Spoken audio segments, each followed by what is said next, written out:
क्या आप जानते हो यूरोपियंस ने भारत आने के लिए किस प्रकार के रास्ते का प्रयोग किया था? मैं आपको मैप के जरिए समझाता हूं।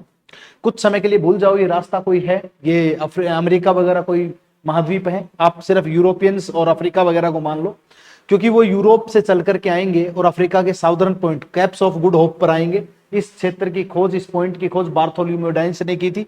अब फिर उसके बाद वास्को डी गामा आता है और इस क्षेत्र से पार जाता है। अब्दुल मोजीद की सहायता से वो भारत के इस क्षेत्र पे आता है, जो कि कोझिकोड यानी कि कालीकट बंदरगाह का क्षेत्र है।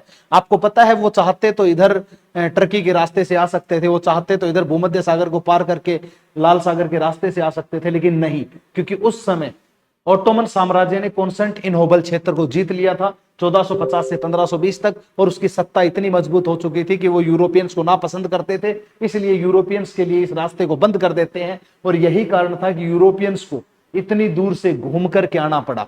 इस रास्ते की खोज 1498 में वास्को डी गामा के द्वारा की गई। उससे पहले कैप्स ऑफ गुड होप तक बार्थोलोम्यूस डाइस आ चुका था, लेकिन वास्को डी गामा को इसका क्रेडिट दिया जाता है कि इस बंदे ने किसकी खोज करी है? भारत आने वाले मार्ग की खोज करी है।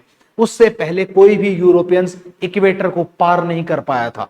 इक्वेटर पार करने का मतलब वो घबराते थे इस चीज से, क्योंकि वो अर्थ को चपटा मानते थे। पहली बार इक्वेटर को पार करके भारत तक पहुंचे थे। उससे पहले ये टर्की के रास्ते से भारत में व्यापार करते थे, लेकिन ऑटोमन साम्राज्य ने इस क्षेत्र को बंद कर दिया था।